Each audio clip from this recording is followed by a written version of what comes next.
तो आज के हम लोगों के क्लास में है कि जनसंख्या वृद्धि से संबंधित जितने भी संकल्पनाएं थी, जनसंख्या वृद्धि, इससे संबंधित हम लोग बहुत सारी संकल्पनाएं देखे। पहला क्या था? जनसंख्या की वृद्धि, इसको हम लोग जान चुके हैं, जनसंख्या की वृद्धि। दूसरा कॉन्सेप्ट था जनसंख्या की वृद्धि दर, जनसंख्या की वृद्धि दर। और तीसरा जो था वो था प्राकृतिक जनसंख्या वृद्धि, यही थी ना, प्राकृतिक जनसंख्या वृद्धि।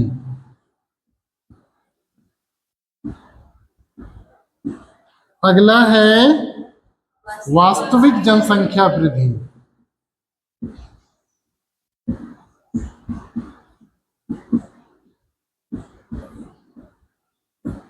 यहां तक हम लोग कर चुके हैं। अब दो कॉन्सेप्ट बचे हुए हैं, और वो पहला कौन, दूसरा में से पहला ये कौन हो गया? तो धनात्मक, धनात्मक जनसंख्या वृद्धि, दर नहीं, जनसंख्या वृद्धि। और दूसरा है, नेक्स्ट जो बचा हुआ है, ऋणात्मक, ऋणात्मक जनसंख्या वृद्धि। क्योंकि ये संकल्पनाएं हैं, इसलिए इसको अच्छे से समझने की आवश्यकता है। अगर समझ लीजिएगा तो खुद ब खुद लिख लीजिएगा। और मुझे पूरा उम्मीद है कि आप इसको भी लिख सकते हैं अब, लेकिन यहां तक तो पूरे अच्छे से लिख लीजिएगा। तो दो बचे हुए हैं। आज हम लोग बात करने जा रहे हैं जनसंख्या की धनात्मक वृद्धि और नेक्स्ट जनसंख्या की ऋणात्मक वृद्धि। ठीक है। जनसंख्या की धनात्मक वृद्धि से तात्पर्य किसी निश्चित भौगोलिक क्षेत्र में यदि जन्म की तुलना में मृत्यु कम होती है, साथ ही साथ यदि उस क्षेत्र में उत्प्रवास की तुलना में अप्रवास अधिक होता है, तो इस स्थिति में क्या होगा? वहां पे जनसंख्या का धनात्मक वृद्धि होगा, जनसंख्या बढ़ेगी। इसी के उल्टा विपरीत क्या हो जाए? किसी निश्चित क्षेत्र विशेष में यदि जन्म की तुलना में मृत्यु अधिक हो, साथ ही साथ उत्प्रवास अप्रवास की तुलना में अधिक हो, उत्प्रवास अधिक हो, तो वहां पे जनसंख्या घट जाएगी। तो वो क्या कहलाएगा? ऋणात्मक जनसंख्या। ठीक है। तो हम लोग लिखते हैं कि करके, पहले इसको लिखते हैं, पहले इसको लिखते हैं। ठीक ना। इस प्रकार हम लोग ये लिखे हुए हैं। ये जो परिभाषा है ये किसकी है? जनसंख्या की धनात्मक वृद्धि, जनसंख्या की धनात्मक वृद्धि। समझते हैं इस परिभाषा को? पहले जो अभी हम लोग बात किए उसी को हम लोग इस यहाँ पे उस चीजों को लिख दिए हैं शब्दों में, एक वाक्य में। तो देखिए, सब जब किसी निश्चित क्षेत्र, कोई भी सर्टेन प्लेस है, उस सर्टेन प्लेस को अगर हम लोग ले लेते हैं, निश्चित क्षेत्र में दो समय अंतराल के बीच, दो समय अंतराल वही कोई भी, या तो एक साल, अब 2025 लो, या 2024 लो, या तो फिर 2011 की जनगणना लो और 2021 की जनगणना लो। 21 अभी हुआ नहीं है। ठीक है ना। तो दो समय अंतरालों के बीच जन्म दर या मृत्यु दर, जन्म दर जब क्या होगा? मृत्यु दर से अधिक हो, यानी जन्म वहां पे अधिक होता हो, मृत्यु कम होता हो, तो जाहिर सी बात है प्राकृतिक रूप में जनसंख्या बढ़ जाएगी। साथ ही साथ या तो जब अन्य क्षेत्र से लोग अस्थायी रूप में उस निश्चित क्षेत्र में प्रवास कर जाते हैं, आ जाते हैं और बस जाते हैं, तो उससे क्या हो जाएगा? जनसंख्या में वृद्धि हो जाएगी। और जनसंख्या में अगर वृद्धि हो जाएगी तब वो क्या कहलाएगा? जनसंख्या की धनात्मक वृद्धि।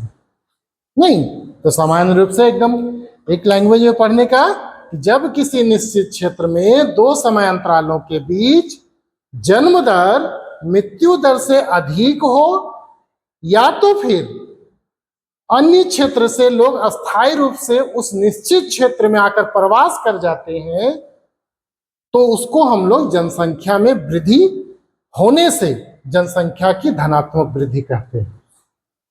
क्लियर हो गया चीजें? ठीक है। दूसरे शब्द में मृत्यु की तुलना में जन्म अधिक हो, उत्प्रवास की तुलना में अप्रवास अधिक हो, तब इस स्थिति में वहां पे जनसंख्या बढ़ेगी और जनसंख्या बढ़ेगी तो उसी को हम लोग जनसंख्या का धनात्मक वृद्धि कहते हैं। क्लियर है? अब हम लोग चलते हैं जनसंख्या का ऋणात्मक वृद्धि में। ठीक है। तो जो जनसंख्या वृद्धि से संबंधित अंतिम संकल्पना बची हुई है वह है जनसंख्या की ऋणात्मक वृद्धि। इसमें चीजें तो हम लोग समझ ही चुके हैं। अब इसके परिभाषा देख लेते हैं। जब किसी निश्चित क्षेत्र में दो समय अंतरालों के बीच जन्म दर मृत्यु दर से कम होने, है ना, ध्यान दीजिएगा, जन्म दर मृत्यु दर से कम होने अथवा अन्य क्षेत्र से लोगों द्वारा अस्थायी रूप से, ध्यान दीजिएगा, अस्थायी रूप से उस निश्चित क्षेत्र से अन्य क्षेत्र में प्रवास करने से, जो यह निश्चित क्षेत्र है वहां से लोग क्या कर जा रहा है, अस्थायी रूप से किसी अन्य क्षेत्र में प्रवास कर जा रहा है, बस जा रहा है। तो इन दोनों स्थितियों में क्या हो जाएगा, उस निश्चित क्षेत्र की जनसंख्या में कमी हो जाएगी और यही जनसंख्या में जो कमी आई क्या कहलाई, जनसंख्या का ऋणात्मक वृद्धि, यानी नेगेटिव की ओर जा रहा है। नहीं, ठीक है। तो ये चीजें हो गई, स्पष्ट हो गई चीजें। तो यहाँ दो कंडीशन है जिसके वजह से जनसंख्या का धनात्मक वृद्धि होता है या तो जनसंख्या का ऋणात्मक वृद्धि होता है। पहला कंडीशन क्या, जन्म दर और मृत्यु दर, इन दोनों में कमी बेसी। दूसरा कंडीशन क्या, तो उस क्षेत्र से लोग आना और जाना, प्रवास करना।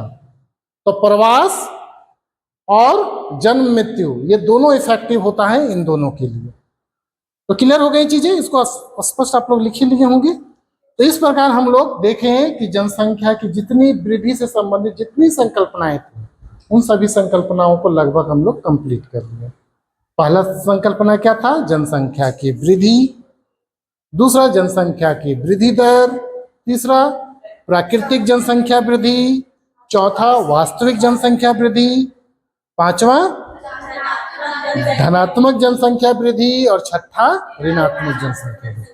सारा हम लोग इसको कर लिए। नेक्स्ट क्लास में हम लोग देखेंगे जनसंख्या के घटक, अशोधित जन्म दर, अशोधित मृत्यु दर, इन सारी चीजों को हम लोग नेक्स्ट क्लास में करेंगे। ठीक है।